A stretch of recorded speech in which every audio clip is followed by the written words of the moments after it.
A sensible eating plan is the best way to lose weight and keep it off. So many of us are too anxious to take weight off, and we look for gimmicks guaranteed to help us lose up to 10 pounds in a week. This is the wrong way to stay fit. Nutritionists urge dieters to design an eating plan, picking foods from each of the 4 basic food groups. Virginia Gilchrist with the Auburn University County Extension Program says it's best to set a weight loss goal and then change your eating habits to accomplish it, because it's those habits that have made us overweight in the first place. Mrs. Gilchrist says fast weight loss can occur using the low-calorie diet plans, but in most cases, the weight is gained right back because the original problem is still there. And staying on these low-calorie diets can be harmful. Some tips for dieting and maintaining your health. Eat moderately. Get all your nutrients. Don't go by what a neighbor tells you about a diet plan. Start off sensibly and work toward a goal, and get more activity into your life. Gina Gregory, WSFA TV News.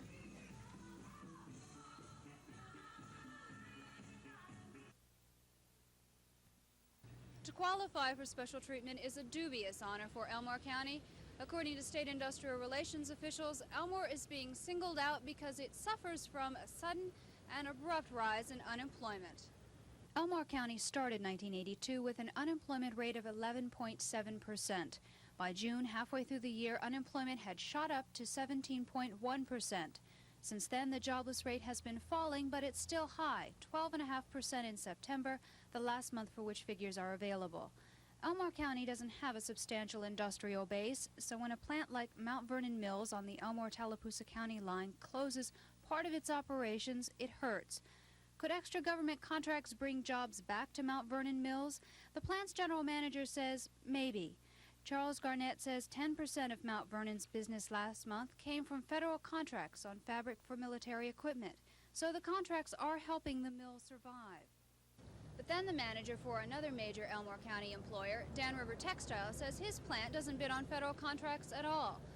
And Dan River just laid off workers in the last 30 days when it cut back from a 7 to a 5-day operation. Susan Silvernail, WSFA News, Wetumpka.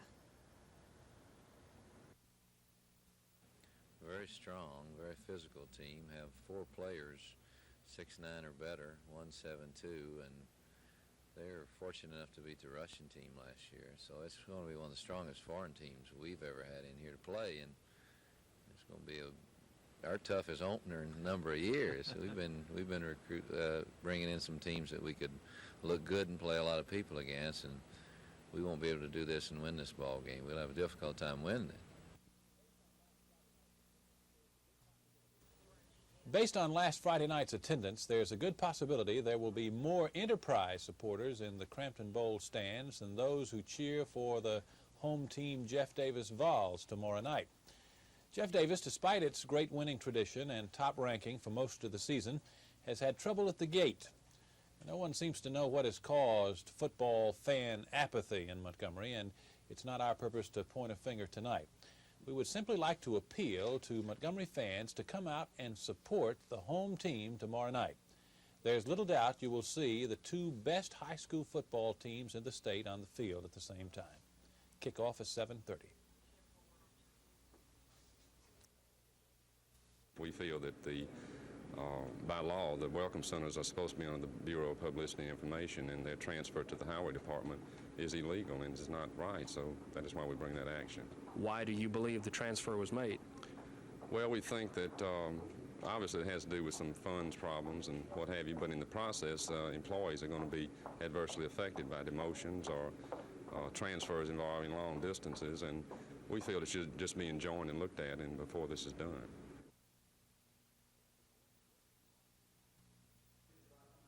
Crampton Bulls should be rocking tomorrow night as the top-ranked Wildcats come to town for their long-awaited meeting with Jeff Davis. Many feel this should be the game for the state championship, although some North Alabama schools might argue that. Jeff Davis appears to be ready. The Vols were forced inside today due to the rainy weather, but Coach Charles Lee says that shouldn't affect his team's preparedness. Coach, I guess the number one question is Jeff Davis ready for Enterprise? Well, Ricky, if we're not, it's going to be a long night. I think the same thing's true for Enterprise. I think it's going to be a ball game that people are going to talk about for years and years to come. I hope it will be. I think it'll be that tight game. Both teams, I think, are good football teams. I think either one of us can win the ball game. I think it's a toss-up. And I think if both of us play like we're capable of playing, it'll be something that the people that saw the ball game will be able to talk about for quite some period of time. Jeff Davis enters the game ranked number 3 in the state. Enterprise comes in as the top-ranked team. That should put the Vols in the uncustomary position of being the underdog. Well, you know, I think people pull for the underdog a little bit more, and maybe this will help us a little bit. We've had this #1 stigma stuck on us several times this year, and hopefully now we can turn the tables and maybe we'll be a little bit more prepared for Enterprise, like maybe some of the other teams were better prepared for Jeff Davis. Jeff Davis and Enterprise, what a game it should be. A big crowd is expected at Crampton Bowl tomorrow night. However, there are still plenty of tickets remaining. Kickoff at the Bowl is 7:30.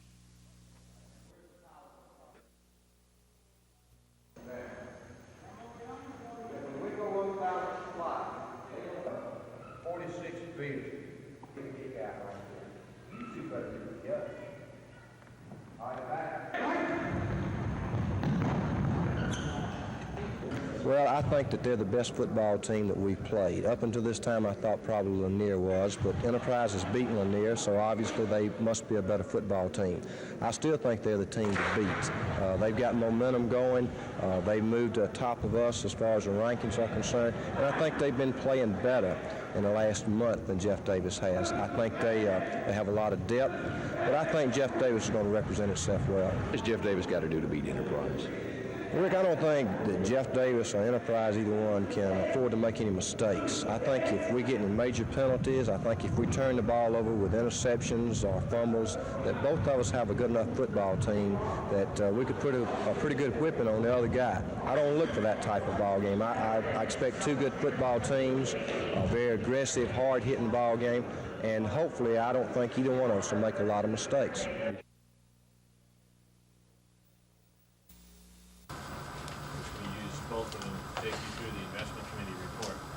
Turn to the yellow tab of the activity in the money market instruments for the 6 months in which we earned. And page 9 show you our bond swaps, as I call them, or bond. The reason it was more active than normal is a lot of the S&Ls, the savings and loans in the United States, wanted desperately to lose money, so I stayed away from it. Page 12. Conventional mortgages are the MGIC program who try to buy home mortgages. Page 12, at governments, Ginnie Mae's, private placement. And again, I point out to you that's why we use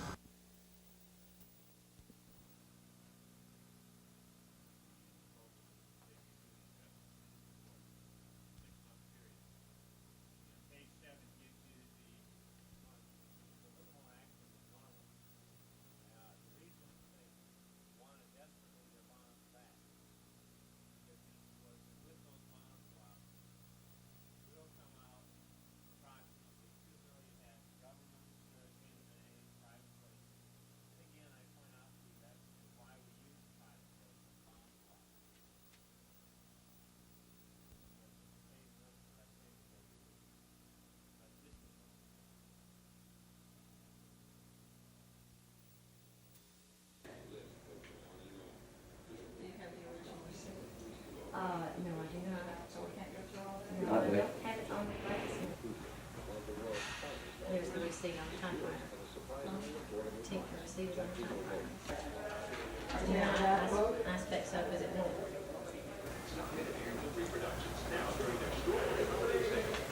Thank you very much. Walk out of the office.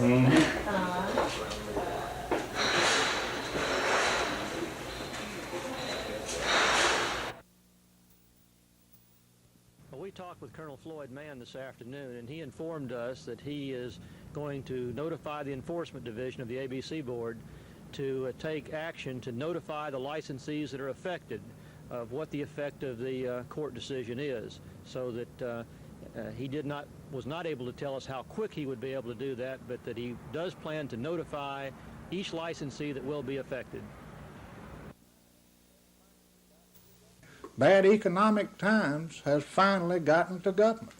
It got to the homes and possibly to some of the businesses first in the state, But now it has arrived, and we are really in a pinch. We Commission members in the called past the meeting with years, hopes we of look receiving maybe financial just at projections our for the own locality. We look at our 1983-84 fiscal unemployment. year. Except for Revenue Department officials, other experts declined to make an extended projection. State Budget Officer Rebecca Beasley says the outlook for the current fiscal year isn't promising. We had originally projected 7% growth in the trust fund, and now we think that our revenues will be just about even with last year's. We're looking at total flat growth in the trust fund for this year. Mrs. Beasley says even if a projected economic recovery Years of takes place proration, in mid-1983, 4 out of 5. it will be moderate and will be several months, possibly a year, before Alabama will feel its effects.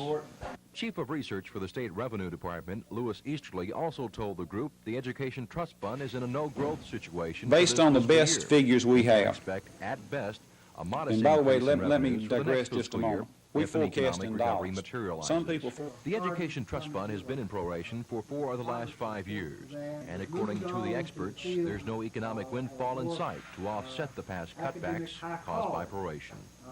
Don Phelps, WSFA TV News. Since lunch today.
Defense was the name of the game early in this one. Michael Norris for Edgewood makes a nice play here, dropping Dixie's Kevin Spivey for a 2-yard loss.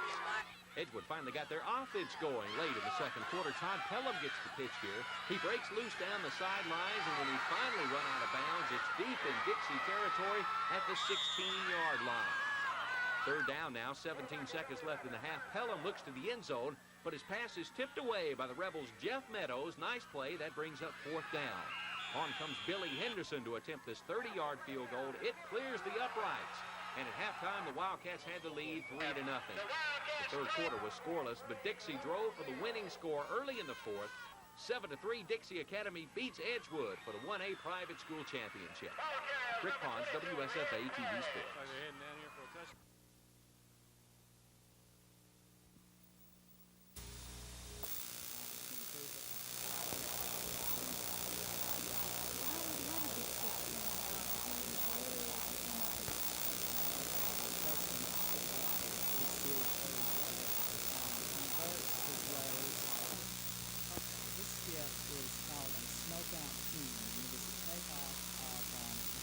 Christmas carol, and it's otherwise known, title skit, otherwise known as a cigarette-themed version of Christmas carol. And this skit came about, originated in the first period 9th grade advanced speech class at Goodman Junior College. The 15% jobless rate among state officials somewhat on strike. The employment picture normally improves during the fall months. School openings, harvest for farmers, and holiday sales for retailers are usually enough to boost a sagging economy, but it didn't happen. Instead, we're experiencing the highest unemployment level on record for the state. The previous high was 14.8% in January. The state's director for unemployment compensation, Jim Holland, says the manufacturing sector continues to be hard hit. A lot of the automobile-related industries, for example, Saginaw up in the Huntsville area, Firestone in the Tuscaloosa area, Uniroyal in the Opelika area, and a lot of the textile industries that manufacture fibers or fabrics for the automobile industry, they're having some problems too. State officials were also counting on help from lower interest rates on home mortgages. And now they expect unemployment to remain at this high level for the next few months. Unfortunately, the record-breaking doesn't stop with unemployment rates. The Industrial Relations Department paid out a record number of unemployment benefits the first week in November. More than 91,000 Alabamians were paid $7.4 million. Susan Silvernail, WSFA TV News. It's no secret that the majority of SMU's success this year has come on the ground in the form of running backs Eric Dickerson and Craig James. So far in the Mustangs' 10-0 season, the two have combined for over 2,600 yards in total offense. But despite the glowing statistic, Arkansas coach Lou Holtz feels SMU quarterback Lance McElhaney is the key. SMU coach Bobby Collins agrees. Lance McElhaney and our football team, and especially our offense, he's the guy that makes us tick, and he handles the ball on every snap. And usually the days he has a good day are the days that we move the football and score points and do well. So certainly he is most important to us. I think they're going to do the same thing that everybody's done, also try to shut down the run. And if so, then we're going to have to hold them out of there and try to throw the ball a little bit more. But we go in the game thinking we're going to run the football, and if they shut it down, so to speak, then we're going to have to throw it, so we'll be ready to throw if we need to. Arkansas's Lou Holtz admits that the Razorbacks secondary has been susceptible to the pass this year.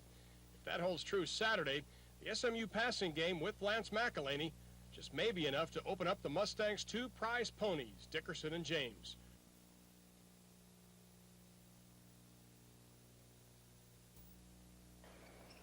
Preparing for the season opener has been difficult for the defending national champions. North Carolina has had two of its returning starters miss much of the preseason. Michael Jordan has been sitting out with a broken wrist. Center Sam Perkins has been nursing a sprained knee he suffered in a scrimmage. Besides that, Coach Dean Smith has been trying to replace some key players. James Worthy, now with the Los Angeles Lakers, and last year's playmaker Jimmy Black. Jimmy Black meant so much to the team as a quarterback, the leader, and that in itself is a tremendous loss. And then put on top of it, coupled with James Worthy's loss, and James is Player of the Year by Helms Foundation last year in the nation, most valuable player of every tournament he seemed to play in. He was the #1 NBA draft pick, and you can't replace the James Worthy or Jimmy Black. Despite the difficulties so far, don't write off North Carolina. There's a stable of talent in Chapel Hill, and the injuries are on the mend. Both Jordan and Perkins may play against St. John's.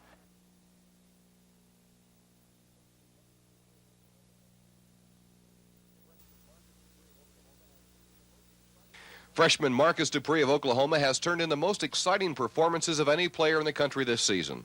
Of his 11 touchdowns, 6 have gone for 30 yards or more, and 4 have been 70 yards or better. Dupree has been brought along slowly by Coach Barry Switzer, but his awesome talent has gotten the Sooners to switch from the wishbone to the I formation so as to accommodate the 6'3", 233-pound speedster's particular talents. He's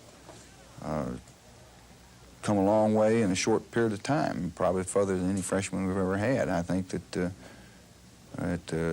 some things he can improve at, and he will, and it's just a matter of time till he does it.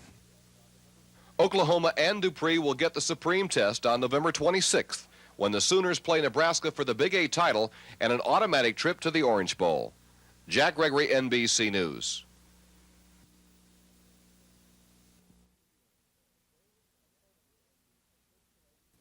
If they were to appropriate for fiscal 84 an amount equal to what the state took in fiscal 82, which is known.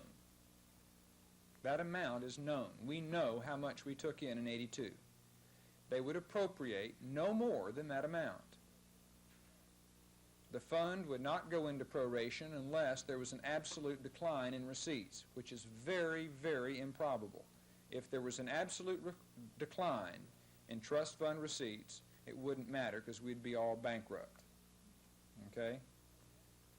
Then, at the end of that fiscal year, there would in fact be money left over. It would be in the state's coffers. It would be there. It would not be imaginary money that we think we're going to get, but it would be there. There would be an amount that you might, if you want, call a surplus. I would just simply call it an ending balance. There would be money there. And so that in the next legislative season, you would again look back 2 years to see exactly what was taken in, and you would appropriate that amount plus the surplus that was already on hand. Now, once the system was up and running, once you got into it, what do you lose over the system that you have today? Well, I would tend to argue that you don't lose anything, because the growth in the trust fund tends to be, until we came into the recession,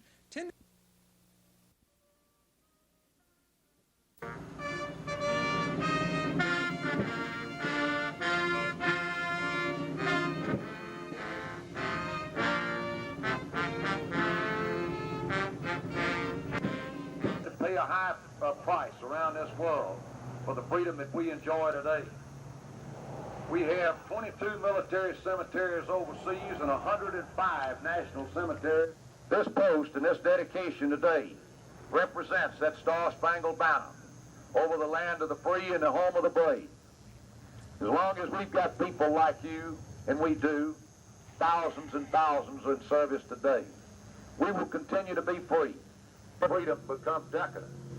We must indeed pay the price of citizenship. Paying the price of citizenship requires a constant...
We don't know yet. We're going to wait and see if it...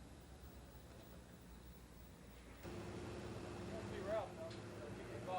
We're going in a few minutes. I'll let you know. Where you going to be? I'll go by his house. Lady that went into the ER with the gunshot wound. No, I hadn't heard that. They just...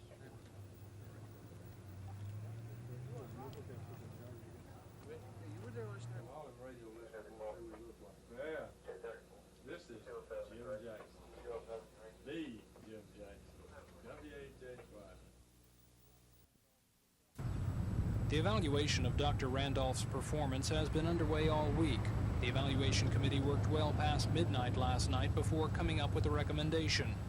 Overall, the report on the president, in the opinion of the committee, is a very positive report, and we recommend that the board go on record at this time as giving the president a vote of confidence, and I so move. The chairman of the committee, Richard Arrington, says the review took a long time because committee members wanted to be sure they heard from all interested parties, and there were some complaints. But we were impressed by the fact that people feel that the president is moving in the direction of improving the matters that can be improved, and that in some instances he has not had enough time to see that his policies, or for us to see the full effect of his policies. You need to know from time to time, any president needs to know, how the community feels about you, the faculty, the students, the administration, and especially the representatives of the people, which is the Board of Trustees. And so, Dr. Randolph is also pleased that the board approved a 1983-84 budget proposal today that asked for 48% more state dollars next fiscal year than Alabama State is receiving this year under proration. Most of the increase will go to instructional services. Oh, the quality of the education. This is number one. Number one is constant work on improving the quality of the programs offered at Alabama State. That's got to be the number one priority. For now, Dr. Randolph says he and others are trying to rearrange the current budget so instructors can get programmed raises despite proration. Tom Foreman, WSFA TV News. To the state civil defense director, an emergency situation like Hurricane Frederick is just ripe for abuse. And Sam Sloan says it's impossible to keep all the price gougers and profit makers away. There were thousands of people involved. There was a sense of urgency to provide aid to people who needed the aid. All of these things compounded to create a situation that at that time made it a little easier for something like this to occur. But according to Mr. Sloan, Hurricane Frederick taught the state that good management control is essential to protect disaster victims. The state was a novice at setting up emergency housing in 1979. The federal government had handled it for the state before. Mr. Sloan says the state has kept a tighter rein on the temporary housing program since Frederick. And when the need to move mobile homes quickly into an area came again, as it did in 1981 when a tornado hit Hurtsboro, the state purchasing office handled the contracts on mobile homes. Bids that came in for placement of those mobile homes in Hurtsboro were some $2,000 per mobile home less than the prices that were charged in the Hurricane Frederick. Tight management is the key to minimizing abuse for Mr. Sloan. He says the right people must be in control, they must know what's going on, and most importantly, follow procedures. Susan Silvernail, WSFA TV News.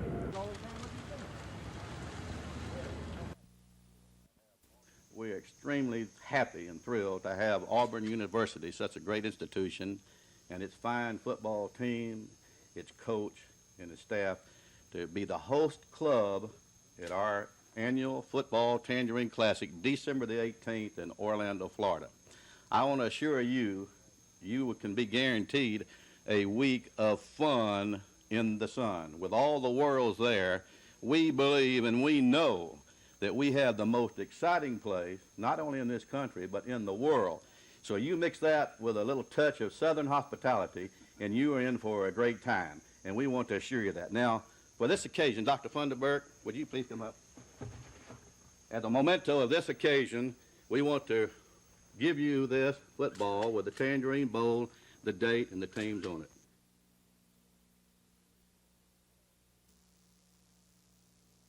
Illinois' Tony Eason is only the second quarterback in NCAA history to have thrown for over 3,000 yards in 2 consecutive seasons. Eason threw 17 touchdowns this year, 20 in 1981 to total 37 in his 2 years at the school. In addition, Eason holds the NCAA record for most total yards per game, most passing yards per game, most completions per game, and the list goes on. The bottom line, Eason has thrived in the Illinois passing offense. I've been happy with the way the season's gone for me. I feel, in the offseason, a lot of defenses put a lot of emphasis on Illinois and how they're going to stop Illinois, and it's worked to some extent. Last year, we're more of a big play team, and this year, we're more of a nickel and dime team where we have to make drives. And I feel as far as that goes, I feel a lot more comfortable, a lot more in command of the offense. Eason led Illinois to a 7-4 overall record this year, and although postseason bids won't be announced until Saturday, the Fighting Illini are expected to meet Alabama in this year's Liberty Bowl.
number of listings, the number of closed sales started to increase over like periods in previous 2 years, which has shown a continual decline in the market.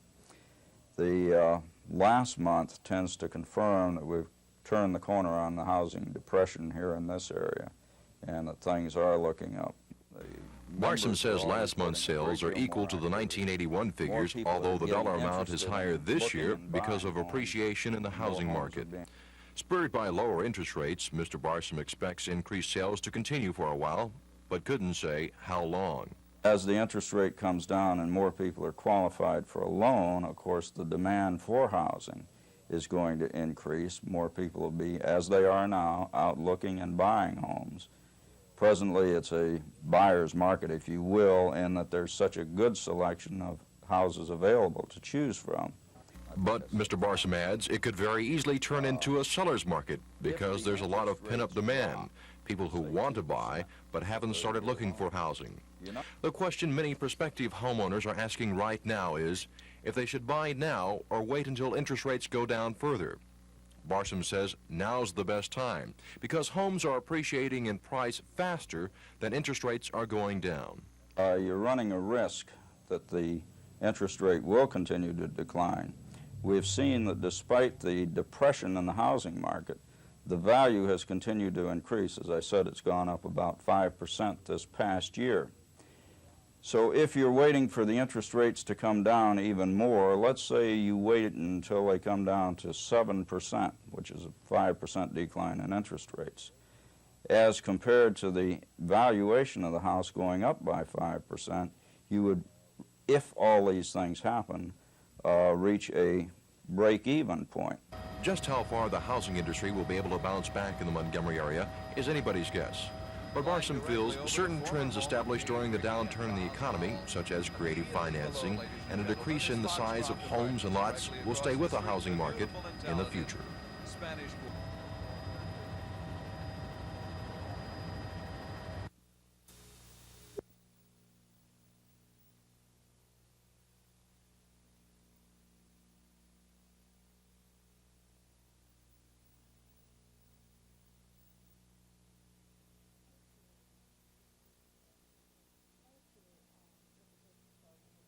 Last year, with the Christmas program, we serviced 116 families. The total amount of people serviced was approximately 250.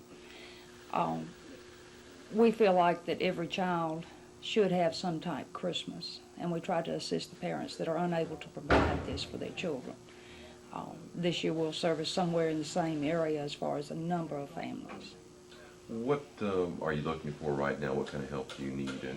Well, we ask the citizens, of course, and companies here in town for donations. Mainly what we need are, of course, good or new toys and used toys that are in good condition, and then canned foods, non-perishable food items, and then the money. The money is used to provide a Christmas dinner for these families. We buy turkeys and then the trimmings that go with the Christmas meal itself to present to each family we service.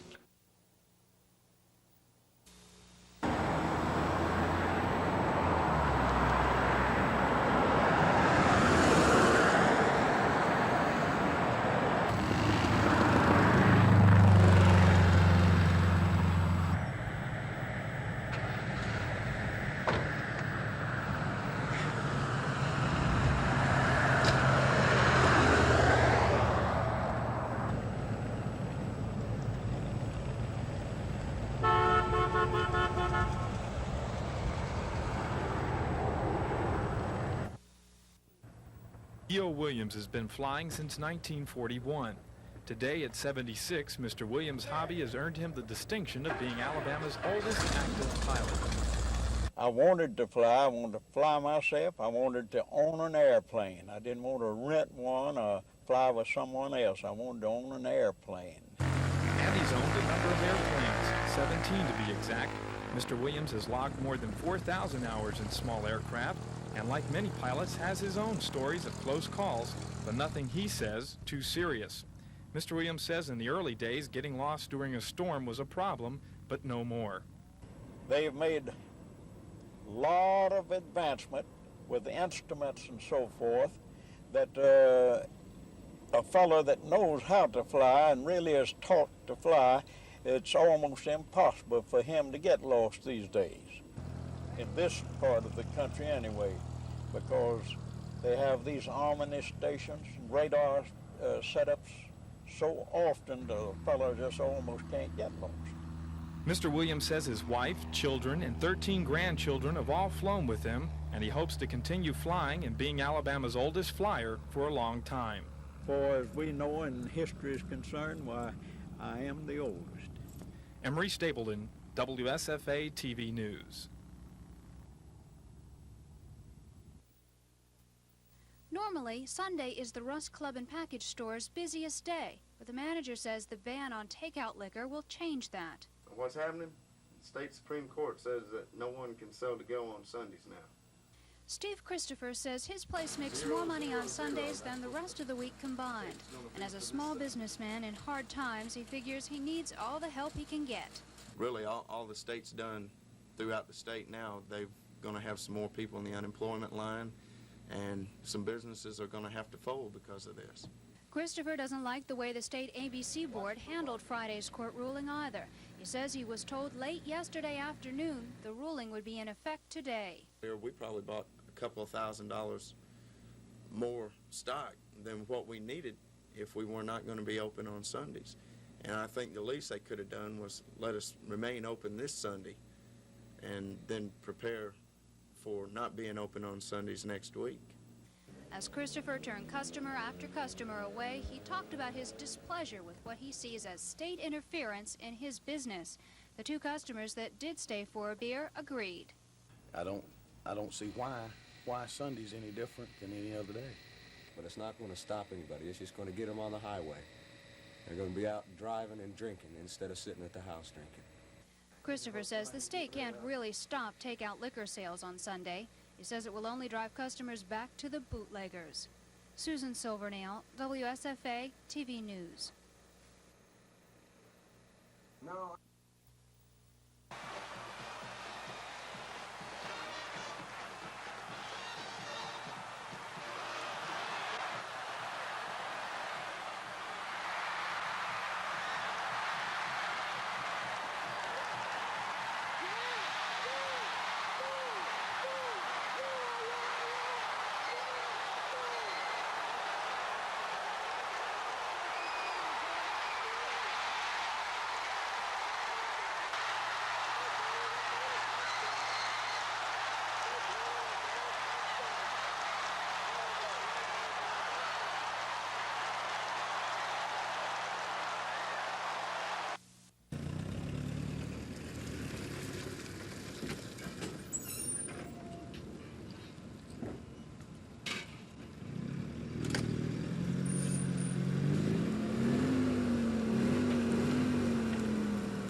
Turn around so we can see.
be the only way you're going to get that as heavy as it is. That's a pretty heavy piece of equipment. That thing is 1,500.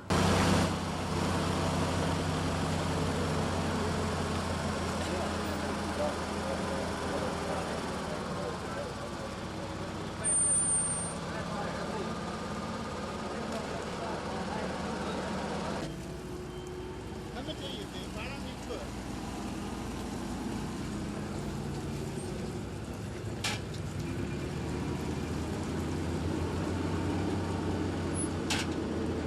On this, but if we had this thing turned, well, it would fit. Right there, down. Oh, don't one over yonder. Yeah, you see that over there? Get this side of that one over there. Come on, little ball.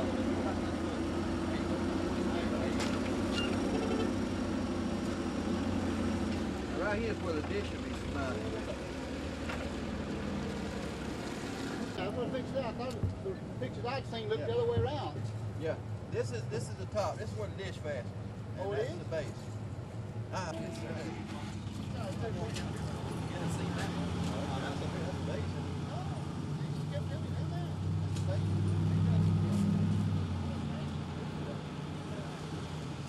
I'm up.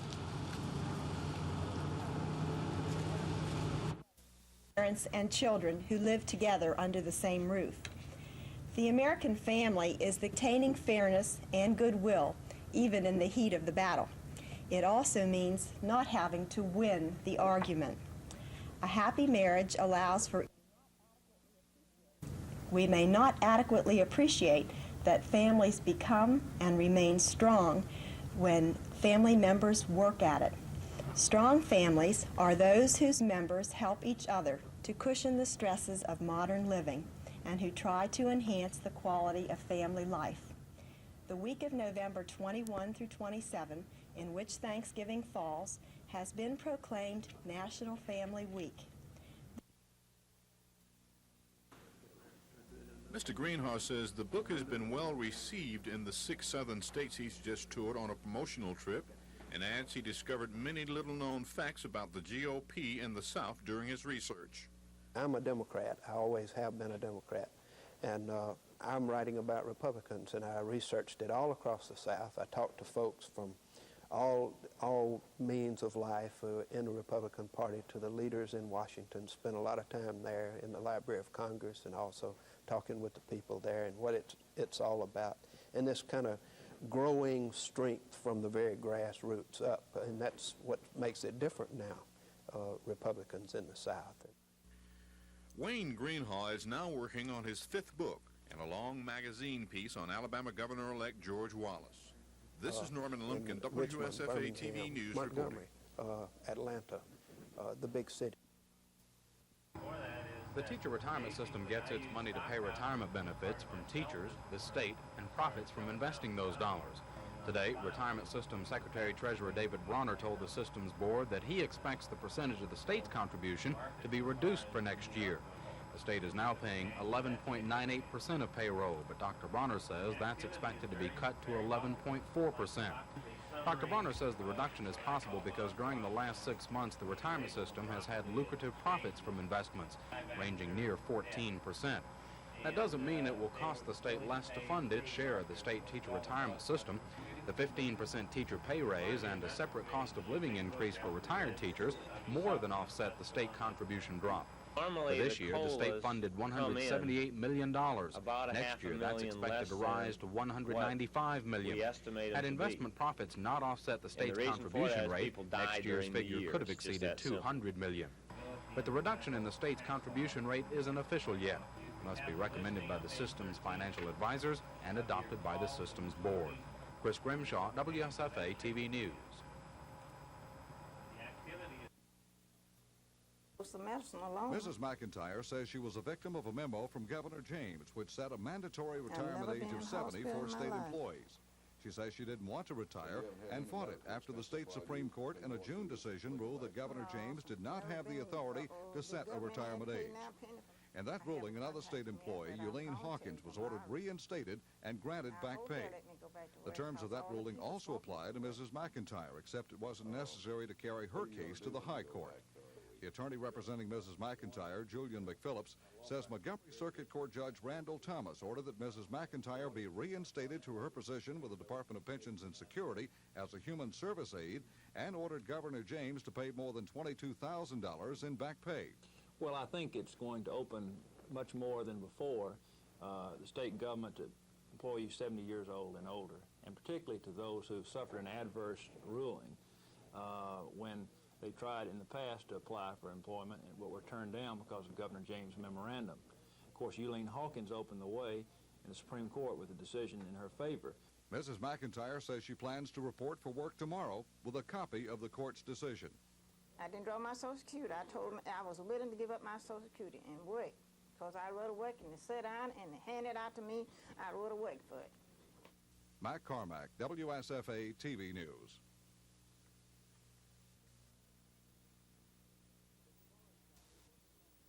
The Tabaras family wasn't known very well in this community. They moved here only 2 months ago.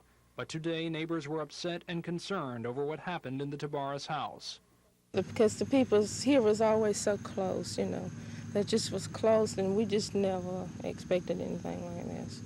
The chief investigator for the Dale County Sheriff's Office, Walter Ford, says Saturday morning about 10 o'clock, officers were called to the Tabaras residence by friends who were visiting when the trouble started. The officers were met at the door by Danilo Tabaras. Ford says Tabaras' clothing was spotted with blood, and he was holding his 6-month-old son in his arms. Inside, the officers found Tabaras' mother-in-law, 44-year-old Lelia Davis, on the living room floor. She had been stabbed and her throat was cut. 2 more of the Tabaras children were also in the living room, unharmed. The officers secured that portion of the house, proceeded into the house, and they were told at that time to come on back where he was at. The officers proceeded on back down to the bedroom where he was at. When they got there, they seen him laying on the bed beside his wife with the young infant baby in between them. Tabaras' 19-year-old wife Joyce had also died after being stabbed and having her throat cut. Then he picked her up and had to step across his mother-in-law to carry her back to the back bedroom. His mother-in-law Investigators say the killings apparently stemmed from a domestic argument. Tabaras recently lost his job, and he told investigators his family was having financial problems. Tabaras is being held here in the Dale County Jail while a preliminary hearing is arranged. Tomorrow there will be a custody hearing to see who will take care of Tabaras' children, and Tabaras' mother-in-law and wife will be buried in Florida. Tom Foreman, WSFA TV News, reporting from Dale County. And I don't feel like that you have been told the whole story about a clear understanding of the laws and the procedures to be followed. A council member with over 90% attendance record hardly needs to be charged with irresponsibility or to be challenged to attend the next regular scheduled meeting. Such a challenge is reckless and unnecessary.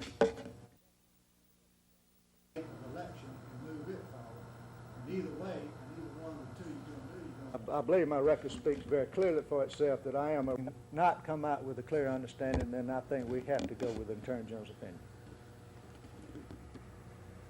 But I feel like that with the proper background.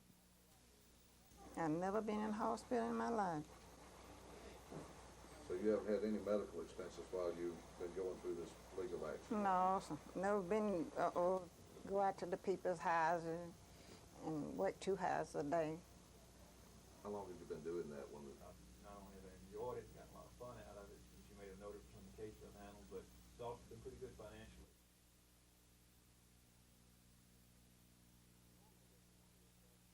Well, normally there's a 1-year statute of limitations for a case such as this, where you must bring the lawsuit within 1 year of your forced retirement date. Of course, in Miss McIntyre's case, the suit was brought more than 1 year later, and I think the court's ruling is such that it is ruled that the Eileen Hawkins Supreme Court decision gave birth or gave to the knowledge of the cause of action, and we alleged a certain type of statutory fraud under which the knowledge was repressed from these people until they had the opportunity to discover the Eileen Hawkins case. So even if it's been more than a year since state employees were forced to retire, they still very well might have a cause of action up until March of 1983.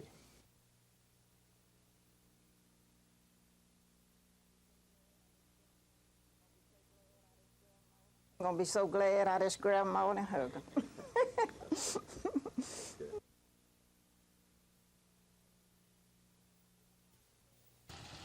Liquefied petroleum gas, or propane as it's called, is not a gas saver, but an alternative to gas. It's cheaper than gasoline, running at 78 cents a gallon, and it's clean burning. It leaves no lead, varnish, or carbon deposits that can cause premature wear on your engine. Even though it gets 5 to 10% fewer miles per gallon, propane use in your vehicle can save on oil costs because it doesn't contaminate or dilute the lubricating oil. But it's not economical for everyone. It's there for everybody, but most people would rather go along with what they do, especially if they don't operate many miles. And how much does it cost to convert? Well, I've heard prices from $550 to $1,000, $1,200. This carburetor has been converted for dual use, that is, gas and propane. An adapter is attached to the top of the carburetor along with an air mixer. For dual use, a switch is installed on the dashboard of the vehicle, so the driver can use either gasoline or propane. Many truck lines use straight propane, but for most drivers, dual use is better because there aren't many propane service stations on street corners. Gina Gregory, WSFA TV News. I would caution you, like I've cautioned you from the start, that I don't really hold myself to it. One is, what is the percent of payroll that we don't determine, the actuary does?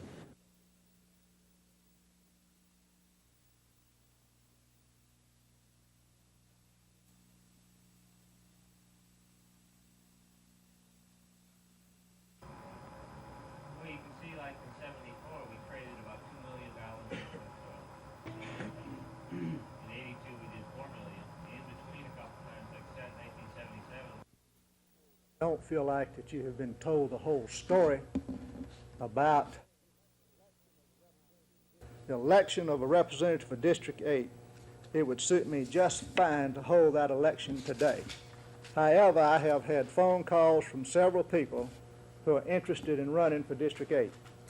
There are some questions that have been raised that need to be discussed by the City Council in a climate of trust and mutual responsibility, free of anger, accusations, interference, and intimidation. To be fair to the residents of District 8 and to the candidates who expend time and money in offering themselves for consideration, it is necessary that we have a very clear understanding of the laws and the procedures to be followed. Move it forward. And either way, and either one of the two you're going to do, you're going to violate statute. So what you have to decide is which one you're going to do. But I believe it. The homestanding Vols started out like a house on fire, driving it 75 yards on their first possession. The score comes here. Mike turns to Arthur Mitchell from 16 yards out. 7-0 JD. A short Enterprise punt led to the Vols' next tally. Calvin Scott caps the 48-yard march with this determined run from 7 yards out. The point after was blocked. 13-0 Jeff Davis after the first quarter. Early in the second, JD drives for what appears to be another score, but Pop Coley can't find the handle after the pitch, and the Wildcats recover at the 15. Suddenly, the momentum changes. Enterprise marches 85 yards. Darrell Edwards goes over on this one from the 8. 13-7 Jeff Davis, 3:23 left in the half. The razzle-dazzle then backfires for the Vols. Marquette Shepard's halfback pass to quarterback Turk is picked off by Mike Whitlock at the ball 38. Carlos Robinson gets the touchdown from the 4. The point after is blocked. We're tied at 13 at halftime. Enterprise took their first lead after going 56 yards in the third. David Coffey to a wide-open Bobby Phillips gives the Wildcats a 20-13 lead. But that lasted only 12 seconds. First play after the kickoff, Pop Coley breaks off left tackle. He shakes a tackle, and it's off to the races. An exciting 80-yard touchdown run. Again, the game is tied, this time at 20 going into the fourth. But the Wildcats would not be denied. Manuel Arenas comes up with a big interception of this Turk pass. The Wildcats take over at midfield. 4 plays later, the screen pass goes to Edwards. He does the rest, 18 yards for the winning touchdown. 27-20, Enterprise eliminates Jeff Davis. The Wildcats now host Viger in the 4A semifinal. Rick Haas, WSFA TV Sports. Legislature can agree on... The plan drafted by the blacks does little to increase black representation in the House, now at 17, but it does create possibly 2 more black Senate seats. One of them is in Montgomery. And the blacks plan does more to respect county boundaries, a fact that the federal court is expected to weigh heavily. Attorneys for the black voters told the members of the House and Senate that if they agreed to support the blacks plan, then blacks would join with the legislators in asking the federal court to allow the members to serve the full 4-year term rather than implementing the new plan this fall and ordering all members to run for office again. But attorneys for the legislature warned the blacks couldn't provide any guarantee the courts wouldn't order fall elections regardless of any compromise between blacks and the legislature. Under the blacks plan, many House and Senate members face changes in their districts unrelated to racial makeup. That in itself made many of them unreceptive to the blacks plan. In Montgomery, Senator Larry Dixon, whose seat isn't affected by the effort to create a black Montgomery County seat, said he's upset. Mr. Dixon says lines are drawn to specifically include Montgomery City Councilman Joe Reed in the new potentially black Senate seat, and Mr. Reed, who is dubbed the author of the blacks plan, denies Dixon's allegation. Many members today said there appeared to be enough problems with the plan offered by the blacks that a compromise is improbable, if not impossible. That puts the members back in the posture of having the federal courts draw their district lines again. Chris Grimshaw, WSFA TV News at the Capitol.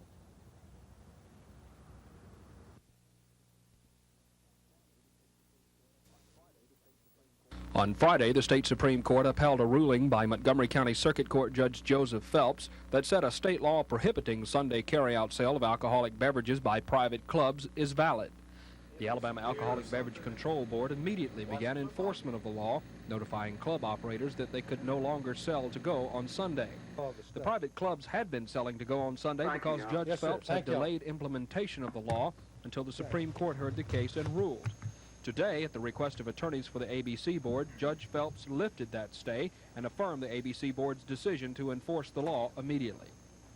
WSFA TV News has learned that attorneys for the historic warehouse of Selma, the club that's challenging the state law, will ask the Supreme Court to issue a stay of its own to permit Sunday sales of alcohol by private clubs until their appeal can be heard.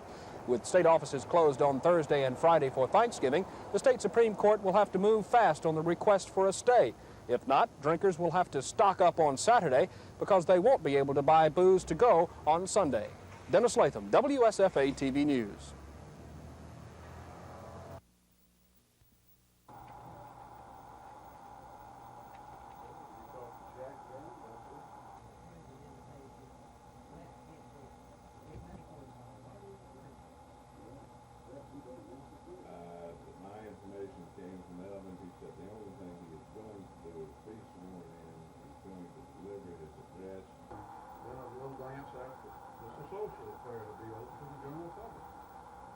Rather difficult.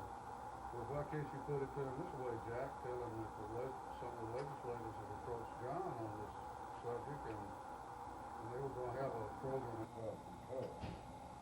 The Wise will have a program.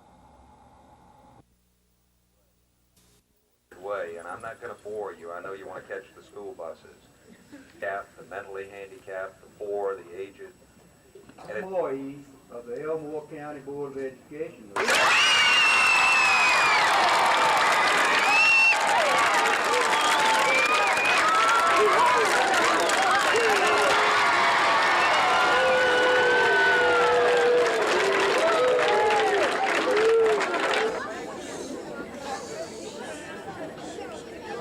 Okay, students, we're going to dismiss those of you that ride buses. LECOT. It stands for the Lee County Transit System. And today, members of the Lee County Council of Governments, the Alabama Department of Transportation, and several social service agencies announced plans to develop LECOT. Until now, the Alabama Council on Human Relations has been able to provide low-income residents limited free rural transportation in Lee County. But the Council's 2 small vehicles will soon be augmented by a 23-passenger bus to run a regular weekday route between Auburn and Opelika. It's not specifically earmarked for low-income people. It is a mass transportation program, so we hope that people of all ages and economic levels and the whole society in Lee County will someday be riding the bus. Of course, the expansion will mean charging most customers a 50-cent fare for each one-way trip. But organizers also hope to expand LeCott even further in the next month or so to provide service to Phoenix City and Columbus, Georgia from the Smith Station area. Currently, the Lee County transit system serves about 250 people. It is hoped within a few months, with the new changes, it may serve as many as 3,000. Tom Foreman, WSFA TV News, reporting from Lee County. Montgomery Mayor Emery Falmer came to the meeting armed with two opinions from the Alabama Attorney General. The first says special elections, like the one needed to fill the seat left vacant by John Starr, must be held 45 days after the vacancy occurs.